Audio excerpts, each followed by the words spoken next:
relation between this H, the thickness of the coating on the rotating wafer as a function of time. And that's what we are planning to start over here. And there is this problem has been broken down into small steps so that we can have an analytic solution.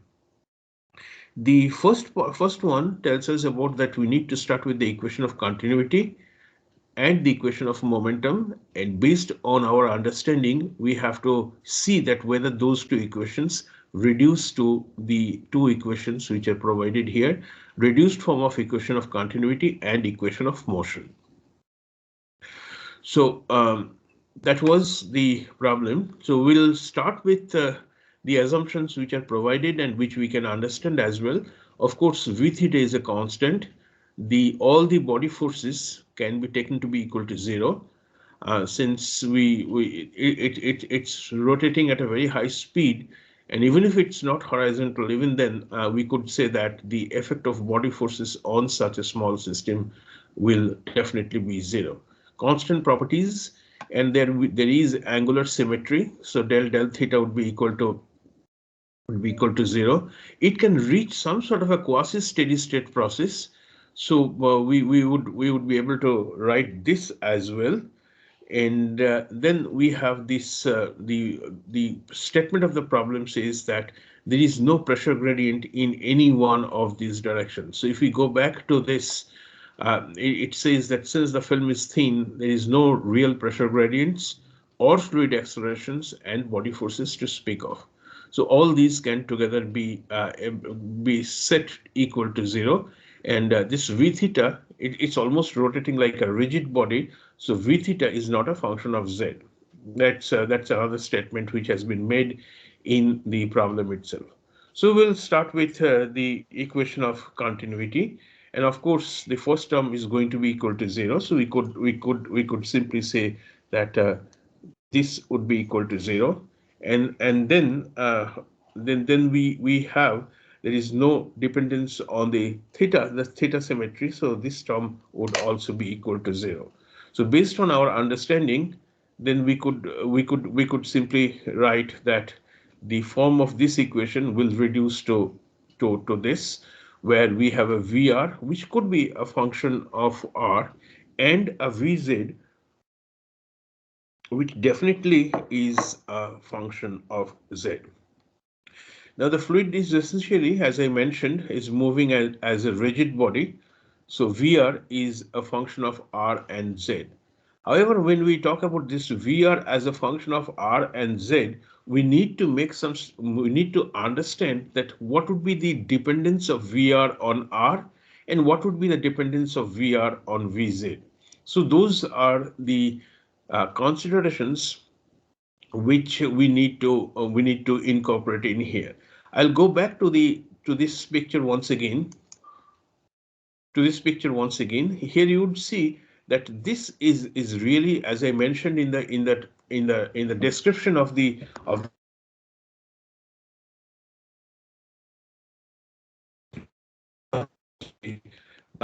H is very small, 15 micron, 70 or 100 microns and more, whereas wafers usually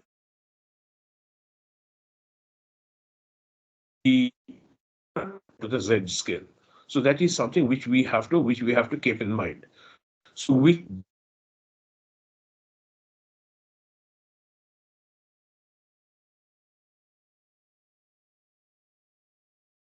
I can simply see that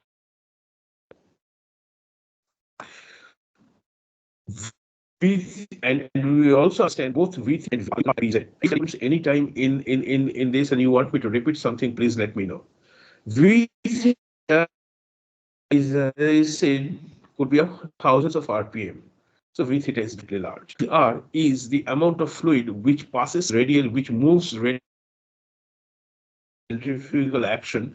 So VR is also significant. But as a result of this, the top of the photoresist layer will approach the slit below it at a small velocity. So compared to the V theta and VR, the Vz is going to be small. So this is another understanding based on this description of the process, which we can incorporate while trying to solve this equation. So let's what we can what else we can do this. The angular velocity is constant, so v theta is a constant. Vz is small. So based on our understanding of transport phenomena and fluid mechanics before that, my v theta is a constant and there is very little motion in the z direction. So if I need at all to consider the equation of motion, it is the r component of the momentum equation that is to be probed and not component or of the z component. Since v theta is a constant and vz is small, quite small as compared to vr. So I have the equation, or rather the reduced form of equation of continuity over here, and I need to look at the equation of motion. And for equation of motion, the only component that I will be interested in would be the r component of the equation of motion, which looks like this. Okay, equation of in cylindrical coordinate system. We now have to see that Excuse me. which So your component, audio is or disturbing. am I not audible? So your voice is cracking very frequently.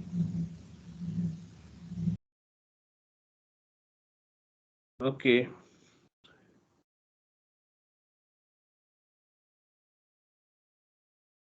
taking this lecture from my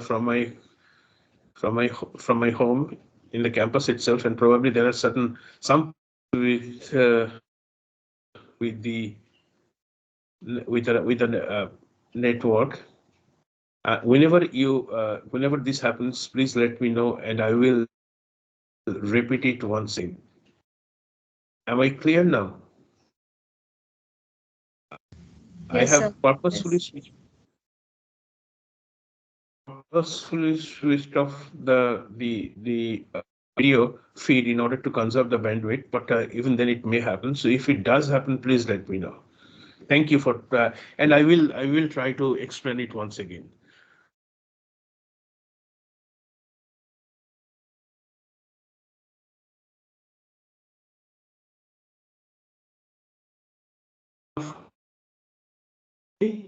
Was an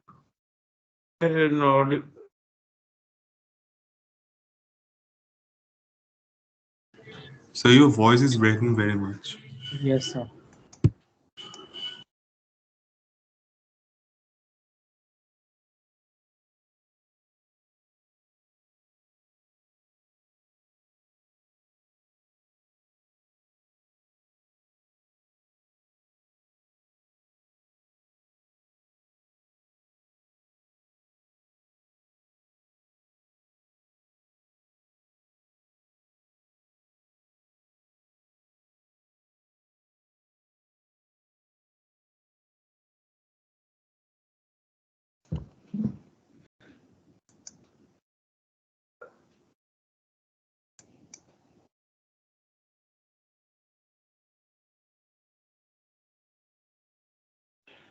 uh, is it better now?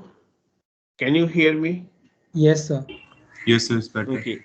Once again, if whenever there is a problem, just let me know, and I'll have to repeat it. There's no other solution available to me right now, because I am the only one using the net at my home at this moment. So I guess the equation of continuity, this part I think I have explained, or did hear me. And what I also said about the relative magnitudes of the three velocities, v theta, vr, and vz.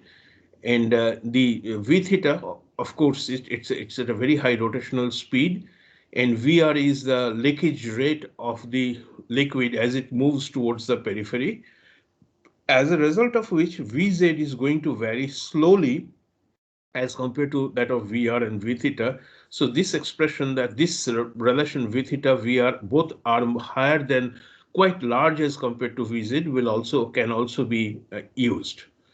So we need to solve the equation of momentum in the r component. That's what I said. Since v theta the velocity is constant, so no need to solve the equation of motion again. And vz is very small velocity, so we are the principal direction in which the motion is taking place. That's the component which would be of interest to us.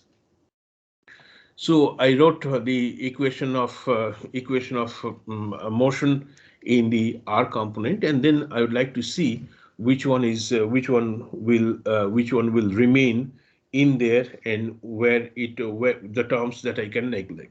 Of course, the first term can be neglected. The second term, can I neglect it?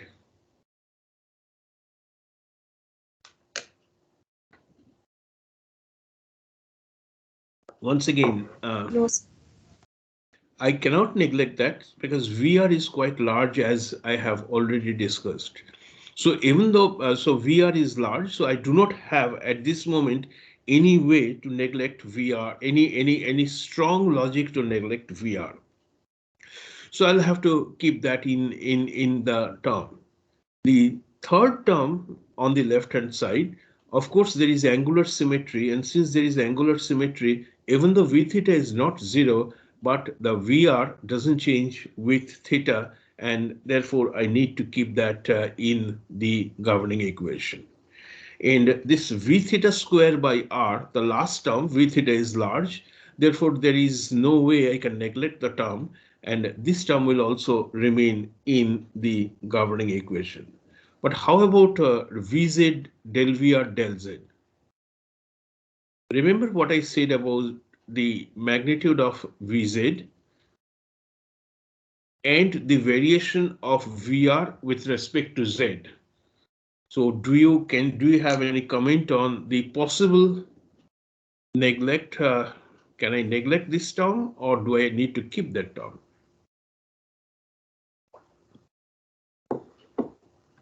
so I think we can neglect the term.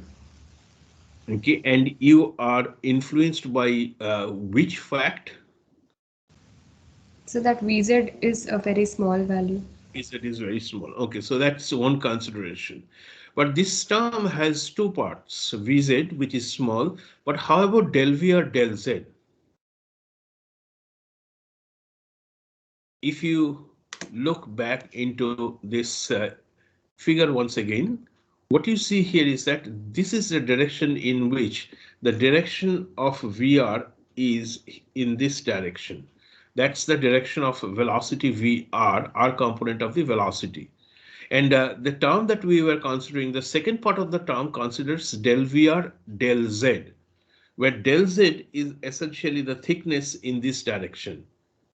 Okay, so VR is not very small, but more importantly, what I can say is that VR changes very rapidly, very strongly with Z, because it has to reach a value of maximum velocity and zero velocity at the top and the bottom. So the velocity itself may be small, but the gradient of the velocity could be very large because the Z is in micron range, whereas the other R is in the tens of centimeter range. Am I clear? So even though Vz is small, but del V or del Z is not small, so I cannot make a definitive judgment on the product of a small and a large term. So to be on the safe side, I am keeping this term in the equation itself. Any question? Am I audible and understood? Yes, Yes. sir. Yes. Okay, all right. So please do that from time to time because I do not know when I am not audible. I come to the right hand side, and when I come to the right hand side, I can obviously see that the statement of the problem says that the pressure gradient is rather small in all three directions. So according to the statement of the problem, this del P del R could be neglected. How about the first term inside the third bracket? This term, rather the second term on the right hand side. Do I have enough information to neglect it? No, sir. Okay, so I do not know. I'm unsure that whether I can drop this term or not. So let's keep it there and move on to the next term. Del square VR by del theta square angular symmetry. So I would drop this term without any issues.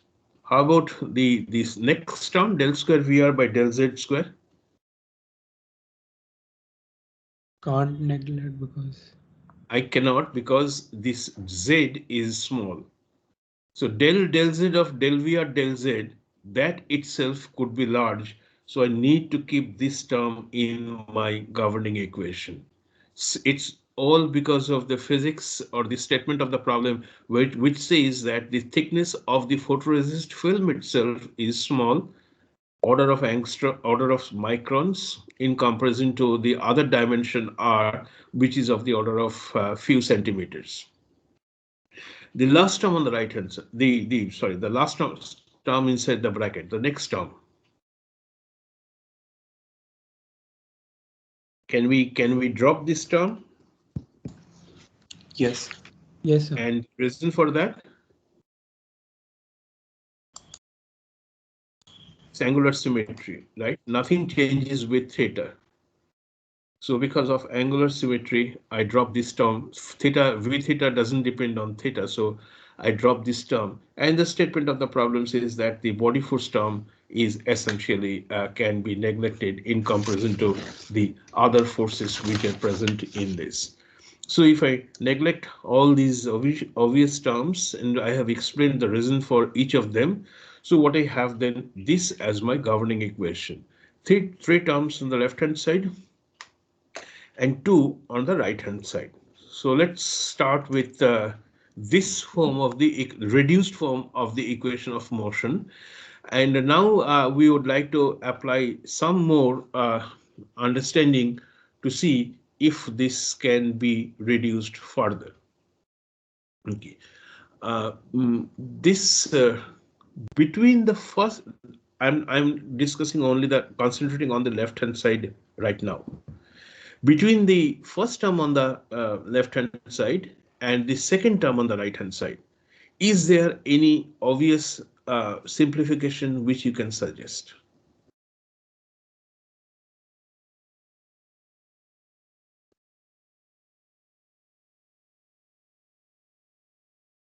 Is there anything obvious which you can suggest? I think I should have done this figure. Let me do this so that it will be easier.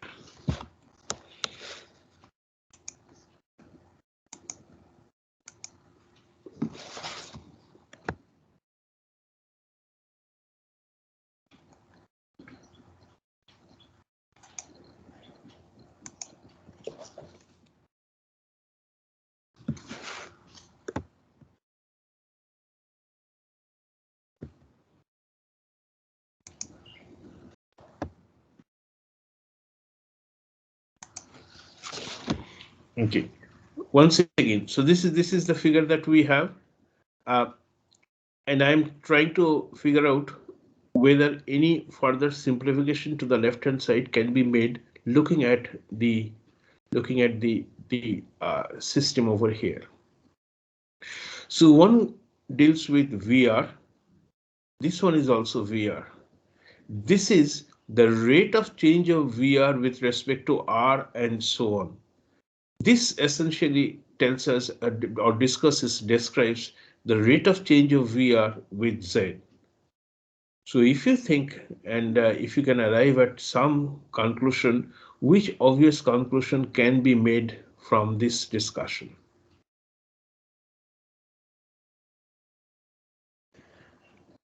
Can this problem be further simplified? VR is a strong function of Z, but V, as compared to that, VR is a weak function of R. Am I audible? And do you agree with me, or you have some other opinion? Am I audible? Yes, sir. Okay. Yes, sir. Sir, but how So is, yes, please go ahead. sir, could you explain that the statement that you've made? Definitely. I will definitely try to explain it once again. We understand that VR is a function of R and Z, right? So this I can definitely write that my VR is a function of R and Z. Okay, VR is the velocity, which is the outward velocity over here. Now, if I have to think about the how strong, what kind of a functionality relationship there exists between VR and R and VR and Z.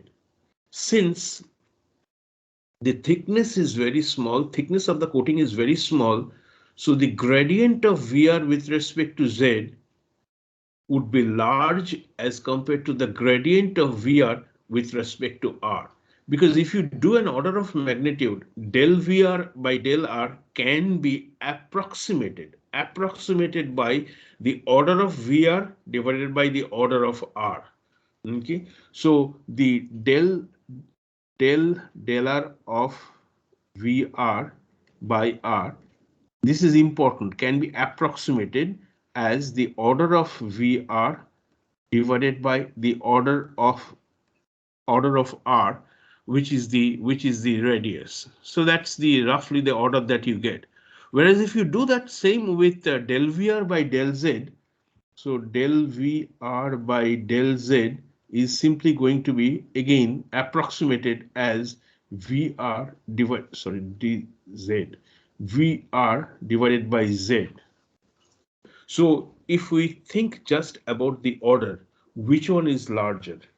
This first one or second one? That is all I would like to establish here. Which one is higher?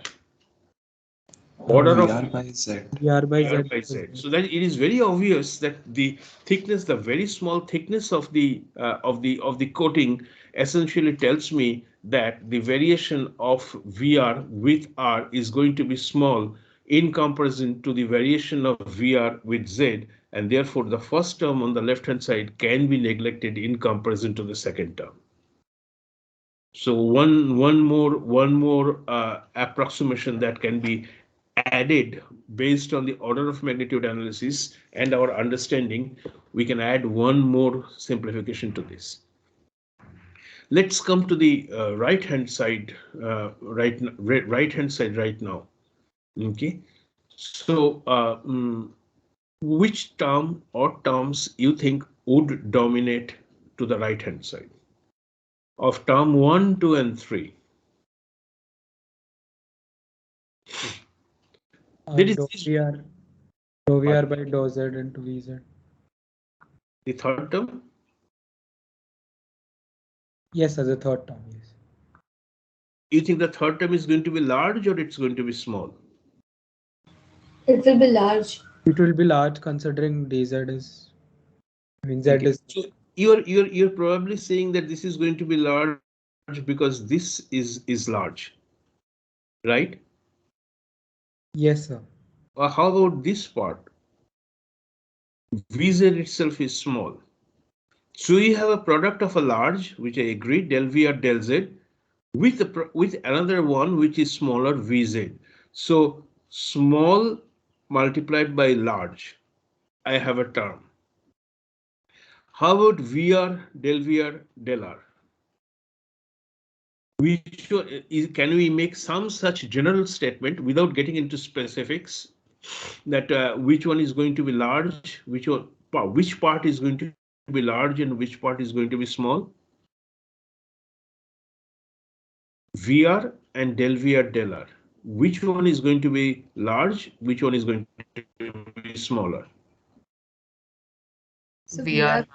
large and del VR by So del R. VR is going to be large and del VR by del R is going to be small. So once again, I have a product of a large and a small. Now, how would this large compare with this large? I'm not making any statement on that. I'm simply saying that the first term is a product of a large and a small, and the third term is a product of the same. Now let's concentrate on the remaining, the middle term. What is going to be your take on V theta square by R? Both will be It large. will be large term. So V theta square by R is definitely going to be large because as I said, V theta is thousands of RPM. So no matter what, if I again think in terms of order of magnitude and our understanding of the problem, this middle term is going to predominate over either the first or the third term on the right hand side. Are all of you with me in this? Is it clear now? So it's not, is any question?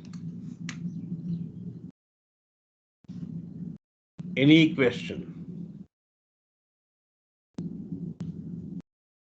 Okay, so I assume that you have understood that I have one term on the left hand side. That's essentially which I have described in here. Uh, so these are all the description which I have just given to you. But we understand the non-zero or the terms which cannot be neglected would be one on the left hand side and one on the right hand side.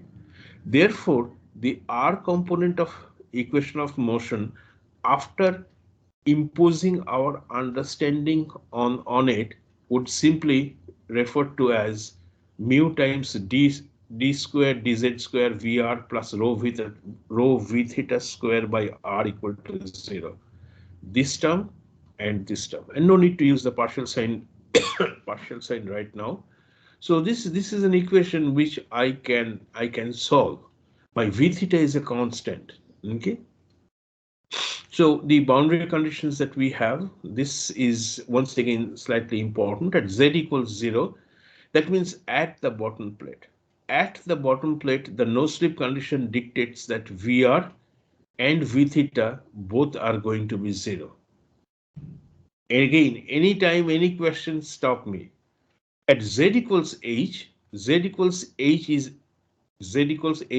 at the free surface of where the coating and the air are in contact. So since it's a free surface between a liquid and air, of course, the corresponding boundary condition from your fluid mechanics is going to be no shear. So no slip at this surface, z equals 0, and no shear at z equals plus h, where I have the liquid air interface. So that's why at z equals h, I have del Vr by del z to be equal to 0. So I wrote that v theta and the angular speed, and this equation can be solved is with Vr, which is in terms of R and Z. But it is only part of the problem. Okay, I am not interested in VR because if you see from the definition of the problem, let me see if I can put this. Sorry, put this once again.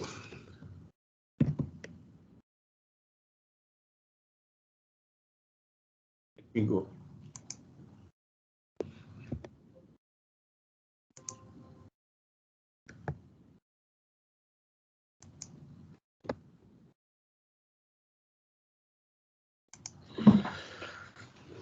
Uh, I have from the R component of equation of motion, I have evaluated what is VR.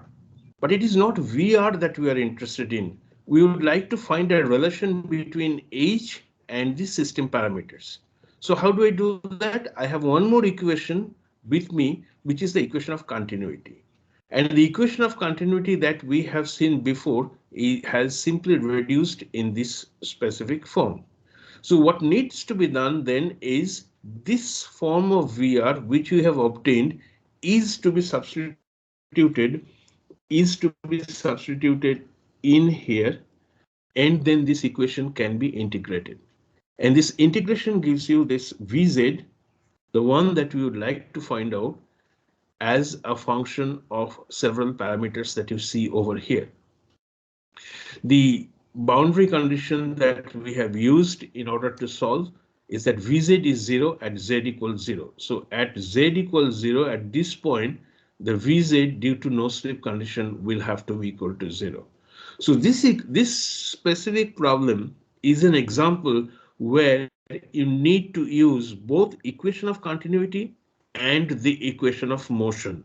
So, and use your judgment, use your understanding, order of magnitude analysis to solve the problem, to bring the equation in such a way that you can find out, for example, VR in one case, and then knowing the value of, or knowing the expression of VR, you use the equation of continuity, substitute this expression for VR which you have obtained before, integrate it with the appropriate boundary conditions to obtain what is Vz.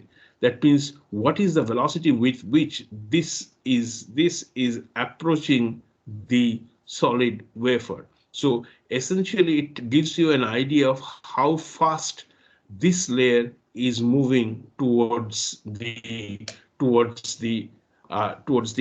bottom of this. But the point to note here is that Vz is a function of Z.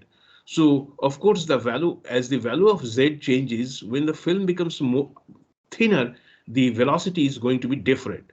So this Vz is definitely a function of the thickness of the film remaining on the wafer at any given point of time. So with how do we do that? Now one can do that. There are several ways and by which you can approach the problem. I have given you just one way to do this. This is one way, and I have suggested a second way by which you can solve the problem as well. So what I have done is I tried to find out what is the thickness dip averaged velocity.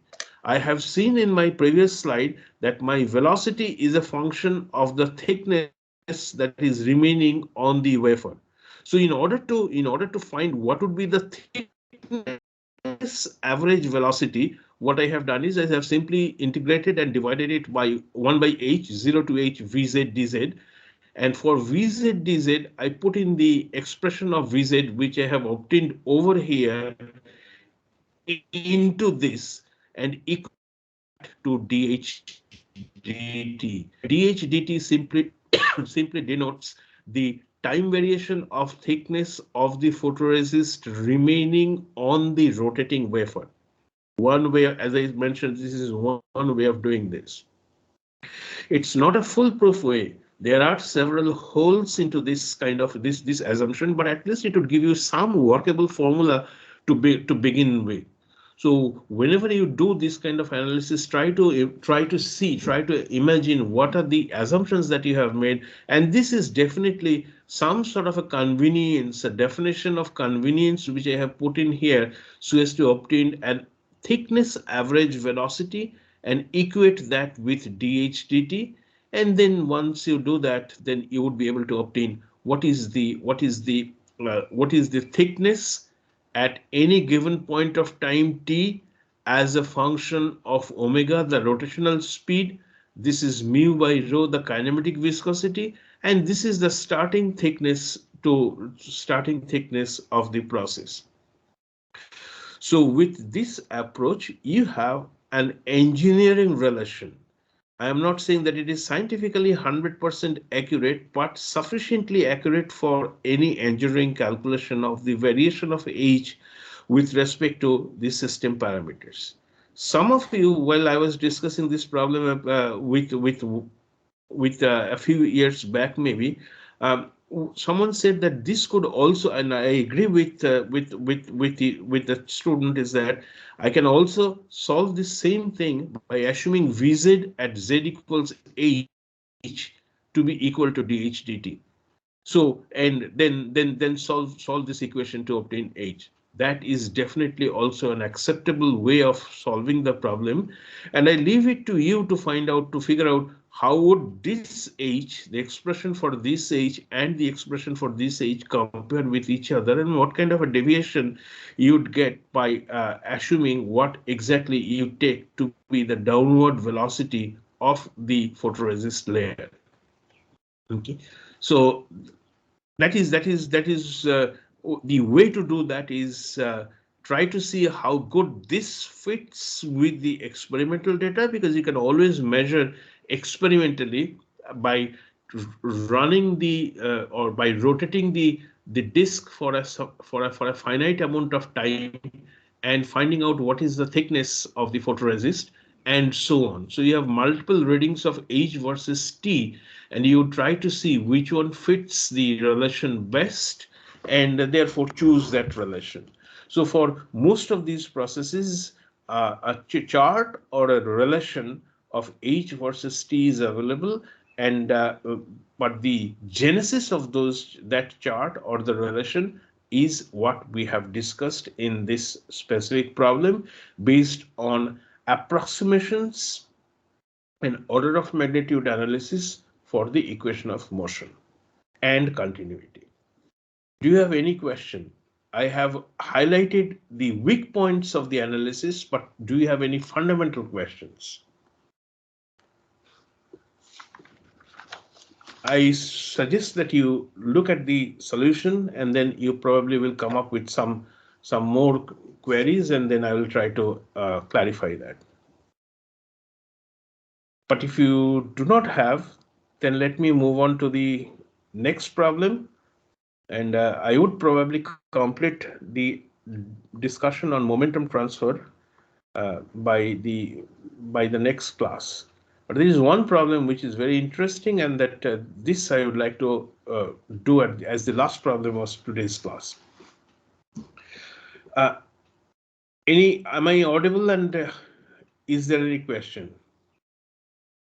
Yes, sir, you're audible. There are no questions. Okay, so yes and no is that correct answer? Okay, all right. So the problem that we are going to solve or going to discuss is a problem which is quite common in bearings and in surfaces when you separate two surfaces by a thin layer of lubricant. That's the industrial application, and you put a load on the upper plate which can approach the lower plate, lower stationary plate, and when it does, it displaces the lubricant out radially.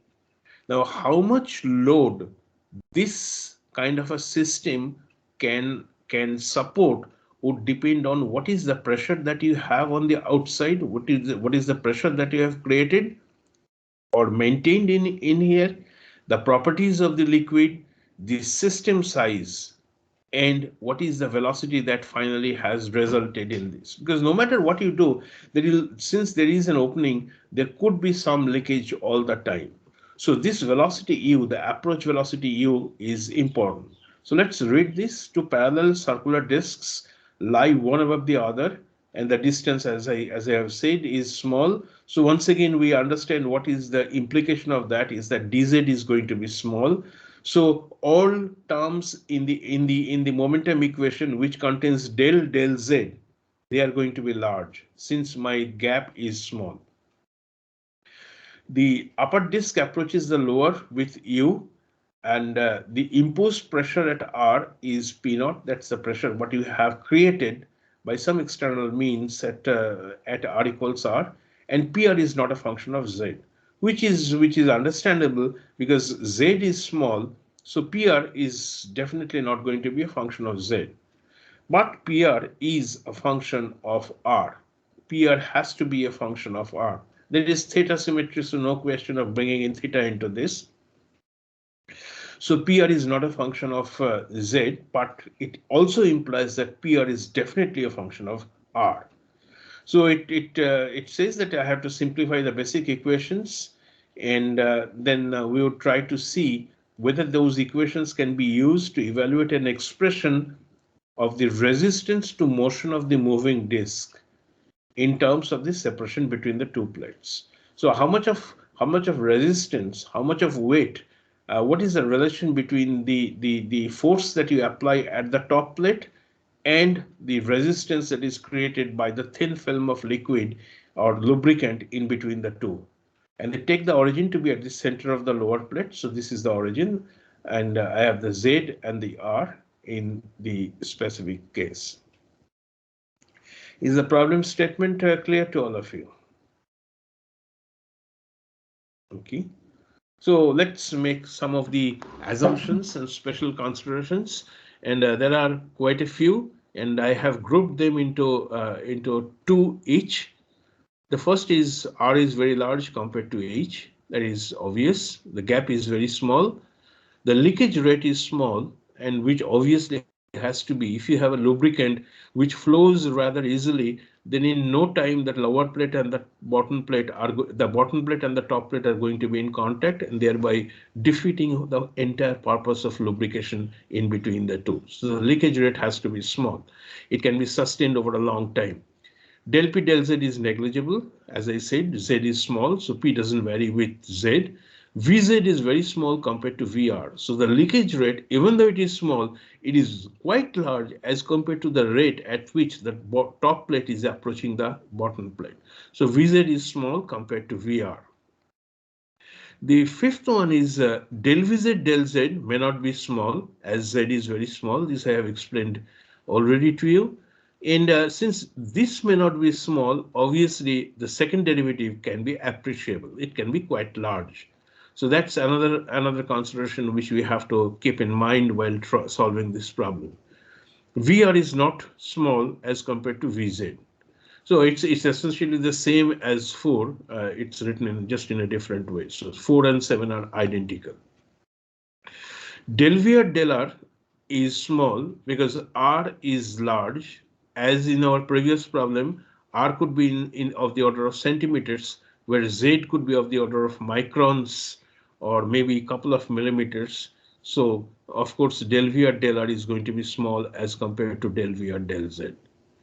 And the ninth one is v theta is 0. There is no velocity in the theta direction. And of course, neither VR nor VZ depends on theta. So these are the 9. In fact, truly speaking, these are the 8 assumptions, considerations, which will have to be put in to the equation of motion and the equation of continuity in order to solve the problem. Do you have any question on any of these assumptions? Sir, VR and VZ, when we compare them, so VZ is small, right? VZ is very small. The top plate approaches the lower plate with very gradually.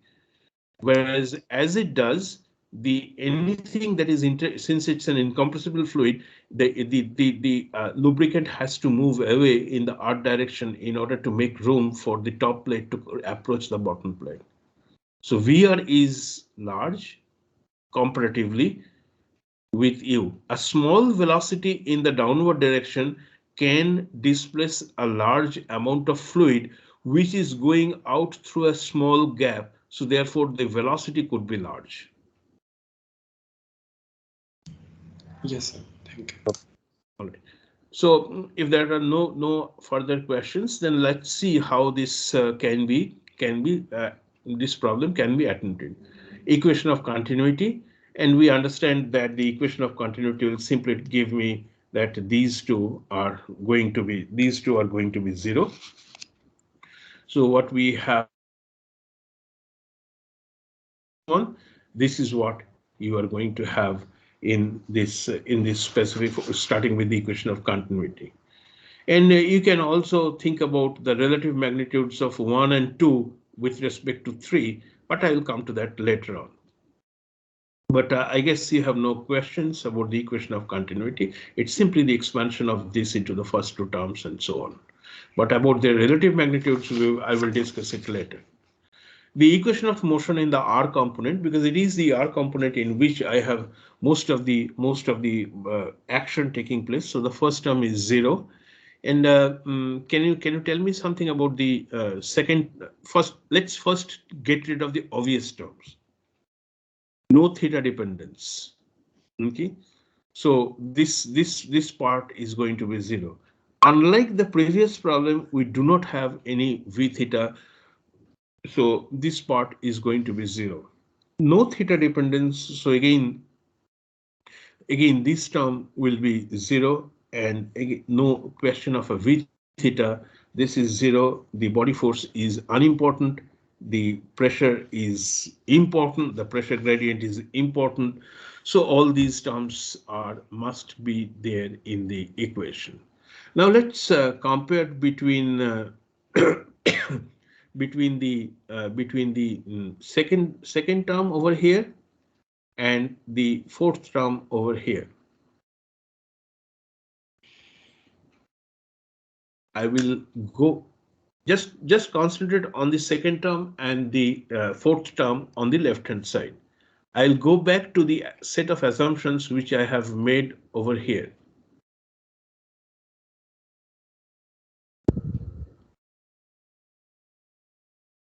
Okay, look at assumption number 8. Del VR del R is small as compared to del VR del Z. We all understood that to be true. Okay, and I also look at equation number, assumption number 4, where it says VZ is very small as compared to VR. So these are the two which I am going to employ in this. VZ is very small compared to VR. Del VR del R is very small as compared to del VR del Z. So when you think about the contribution of the entire one over here, what let me ask you this question.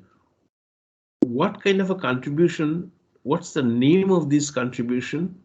The one, the term number 2, 3, 4, and 5. Collectively, what kind of a contribution does it make to the motion or to the momentum? So convective. Convective. So whenever we talk about convection, what parameter comes to your mind? Convection depends on something which is imposed. Convection depends on what? Because any transport of momentum is either it is dependent on the velocity or it's dependent on velocity gradient. It could also depend on the imposed pressure. It could also depend on the body force which is present. So when we talk about convection, so the terms 2, 3, 4 and whereas the bracketed term inside the right hand side refers to conductive transport or molecular transport of momentum. The first one depends on the velocity. The second one depends on the velocity gradient. We also have in this specific problem a large pressure change with R. So when do you think convection is going to be unimportant? Can you tell me when convection would be unimportant based on our discussion? Small velocities. Small velocities. Does the system that we are considering here is characterized by the presence of a small velocity? So in Z direction, there is no pressure gradient. Let me ask the question again. The system that we are talking about, does this refer to a system in which the velocity is small, but the gradient, as you have mentioned, in some direction could be large? Does it qualify as a system having small velocities? So VR is large, so I don't think so. VR is again, it's as I mentioned, VR is large in comparison to VZ, but VR That is itself. actually small as means small leakage rate is there. Exactly. So VR cannot be small overall because of the small leakage rate that has to be there in any engineering system having a lubricant in between two plates. So VR is large as compared to VZ, but VR in itself in absolute scale is a small velocity. Is that part clear? So if that is clear, then if we are dealing with a system in which the velocity is small, gradients are large, then what can you say about the left hand side of the equation of motion? We can neglect it. You can neglect the convective momentum completely. So for the system that we have, this this are going to be small, but even otherwise, we are comfortable in saying that the convective momentum for this specific case is going to be small. So what I have then essentially is a pressure gradient term, a velocity gradient with respect to r, and a velocity gradient with respect to z. Okay, so this is my reduced equation. This is my rather, yes, reduced equation where I have the entire left hand side is 0. I have a pressure gradient. I have expanded the first term into 3, and this is nothing but by del z square. Now some more simplifications probably can be made, which would be obvious.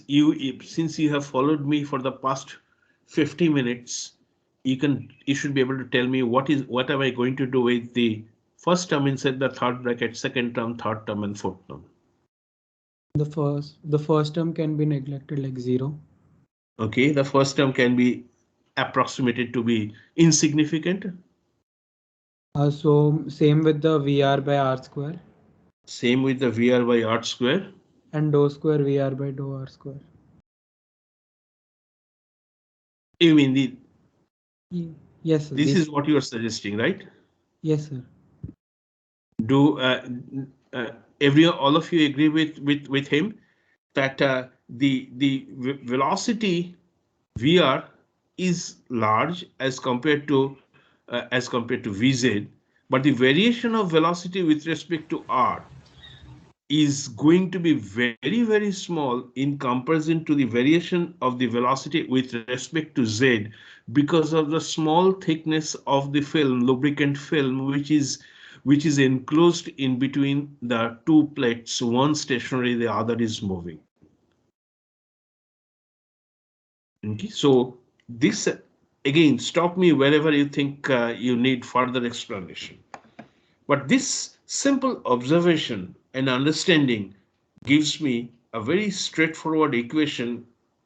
Starting with this, I would get this, which I term as equation B. Once I have this equation, then I also understand my pressure is a function only of R. Pressure cannot be a function of Z. Once again, the small size or small thickness in the Z direction. So I would simply be able to integrate this equation, and I get a VR as a function of the applied pressure gradient and Z. Okay, and of course this Z can simply be evaluated with two no slip conditions. Even though the top plate is coming down, that means it has a velocity Vz at z equals h. But in terms of the radial velocity, there is still no slip condition. So no slip conditions at the bottom plate and no slip conditions at the top plate will let me evaluate what are C1 and C2 as a function of Z and a function of the applied pressure gradient and as a function of the physical property of the liquid that we are dealing with. So with this, my job is half done.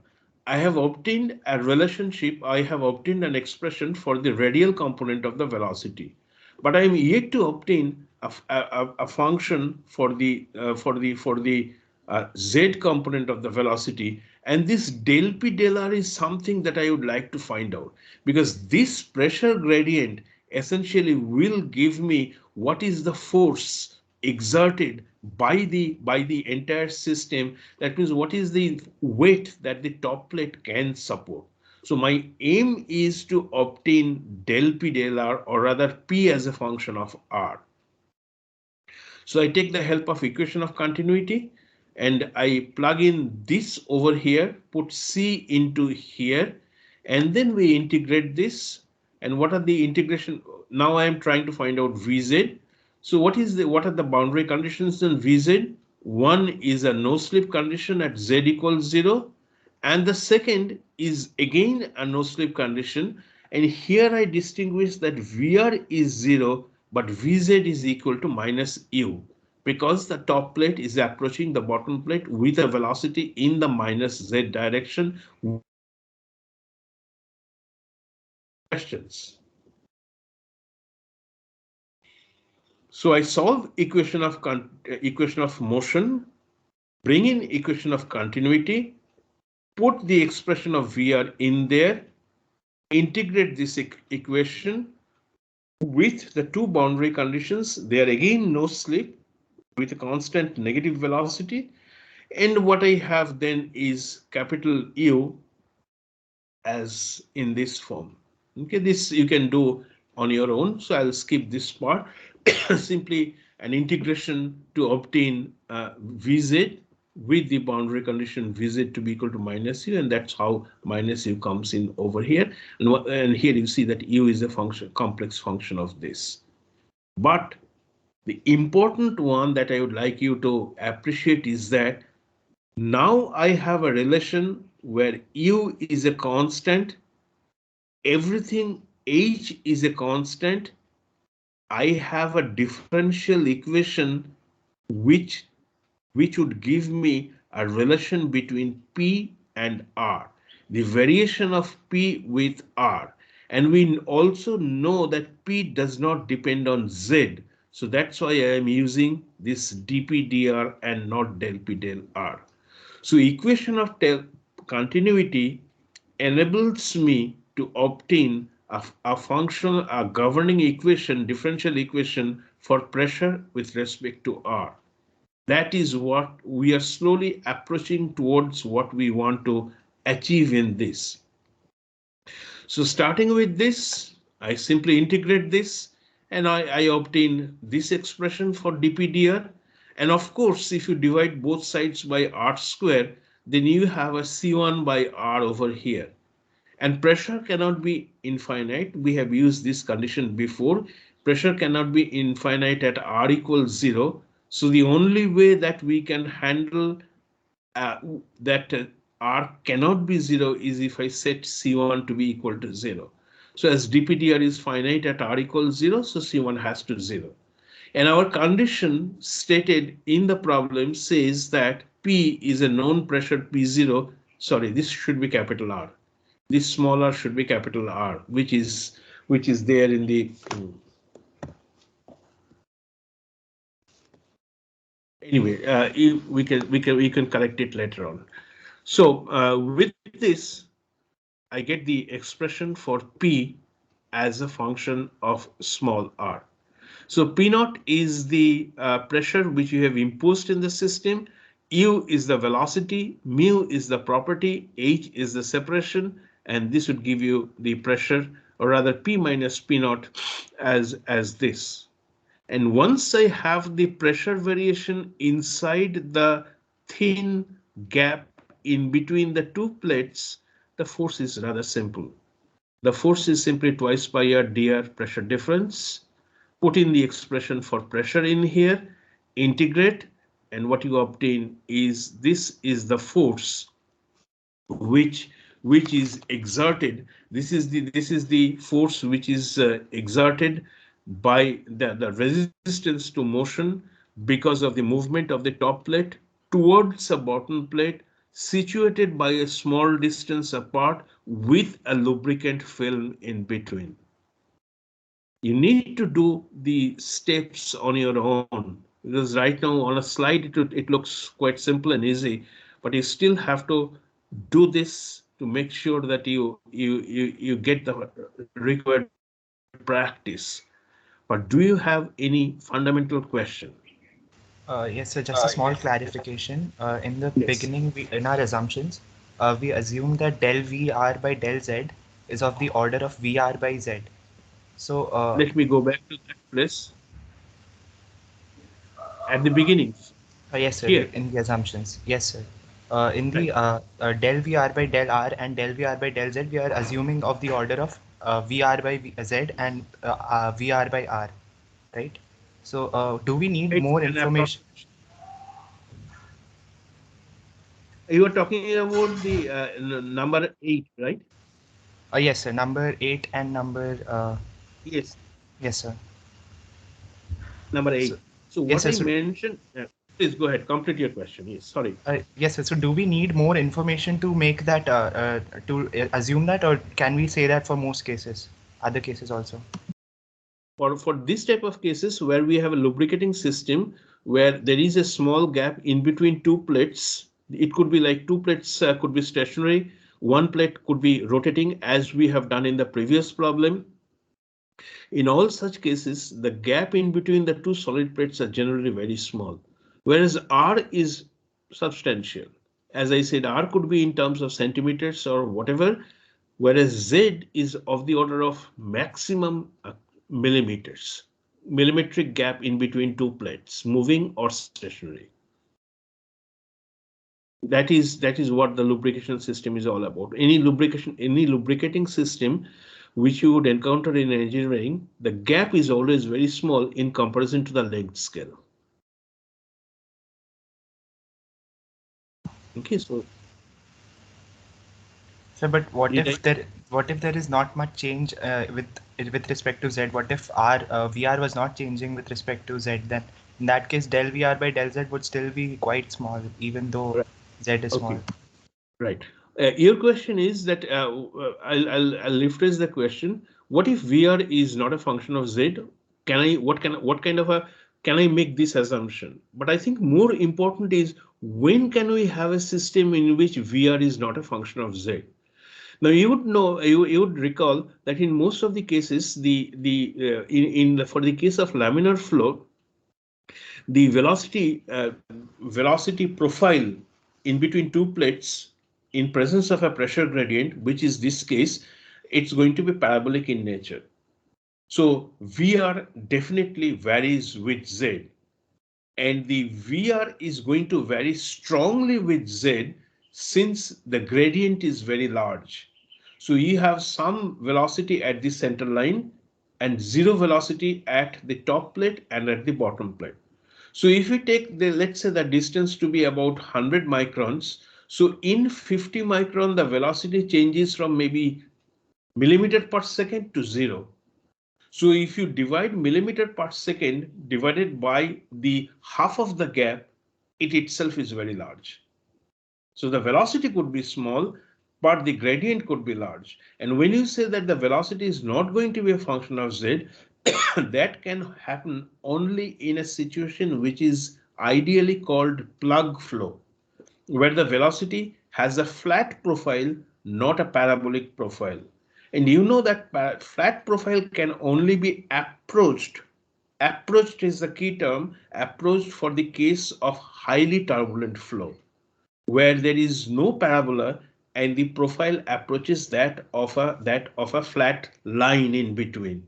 So del V or del Z, I mean VR is a constant with respect to Z, and you will never get a turbulent flow.